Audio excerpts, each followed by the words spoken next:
അല്ല, ഇതിനൊരു തീവ്രവാദ ചാപ്പ് കുത്തുന്നു എന്നുള്ളതാണ്. മുസ്ലിം സമൂഹത്തെ അവഹേളിക്കുകയാണ്. ഇത്തരം വഖഫ് സമരങ്ങളെ, കേന്ദ്ര സർക്കാരിനെതിരെയുള്ള സമരങ്ങളെ അതിൽ തീവ്രവാദം നുഴഞ്ഞു കയറ്റപ്പെടുന്നു എന്ന രീതിയിൽ ചിത്രീകരിക്കുകയാണ് എന്നാണ് മുജീബ് റഹ്മാൻ പറയുന്നത്.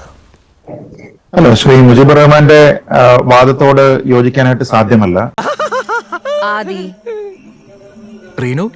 കാരണം വഖഫ് എന്നത് അല്ലെങ്കിൽ വഖഫ് നിയമ ഭേദഗതി എന്നത് ഇന്ത്യൻ പാർലമെന്റ് പാസാക്കിയിരിക്കുന്ന ഒരു നിയമമാണ്.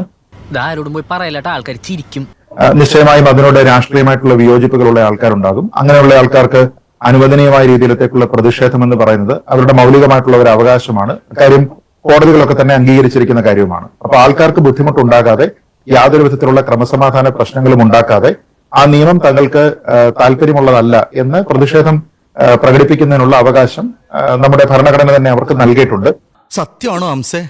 എനിക്കറിയില്ല. അതവർ ചെയ്യുന്നതിലോ ഏതെങ്കിലും സംഘടന ചെയ്യുന്നതിലോ ഒന്നും തന്നെ എന്തെങ്കിലും പ്രശ്നമുണ്ട് എന്ന് ഞാൻ കരുതുന്നില്ല. പ്രൊവൈഡഡ് അത് നമ്മുടെ പബ്ലിക് ഓർഡറിനെയോ നമ്മുടെ പൊതു ഗതാഗതത്തിനെയോ നമ്മുടെ നാട്ടിലുള്ള നിയമവ്യവസ്ഥയോ ഒന്നും തന്നെ അത് വെല്ലുവിളിക്കുന്നില്ല എങ്കിൽ.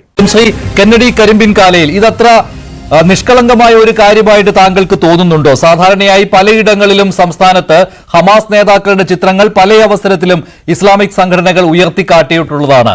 ഇവിടെ വഖഫ് പ്രതിഷേധത്തിലാണ്. കേന്ദ്ര നിയമം, കേന്ദ്ര ഭേദഗതി കൊണ്ടുവന്നതിനെതിരെയുള്ള പ്രതിഷേധമാണ്. അതിൽ ജമാഅത്തെ ഇസ്ലാമിയുടെ സംഘടനകളായ സോളിഡാരിറ്റിയും സ്റ്റുഡൻസ് ഇസ്ലാമിക് ഓർഗനൈസേഷനും SIO ഇവർ രണ്ടുപേരുമാണ് കരിപ്പൂർ വിമാനത്താവളത്തിലേക്ക് പ്രതിഷേധ മാർച്ച് നടത്തിയതും.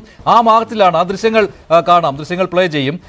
ആ ദൃശ്യങ്ങളിൽ വ്യക്തമാണ് അതിൽ മുസ്ലിം ബ്രദർഹുഡിന്റെയും ഹമാസിന്റെയും നേതാക്കളുടെ ചിത്രങ്ങൾ ഉയർത്തിക്കാട്ടുകയായിരുന്നു. എന്താണ് താങ്കൾ ഇതിനെക്കുറിച്ച് താങ്കൾക്ക് തോന്നുന്നത്?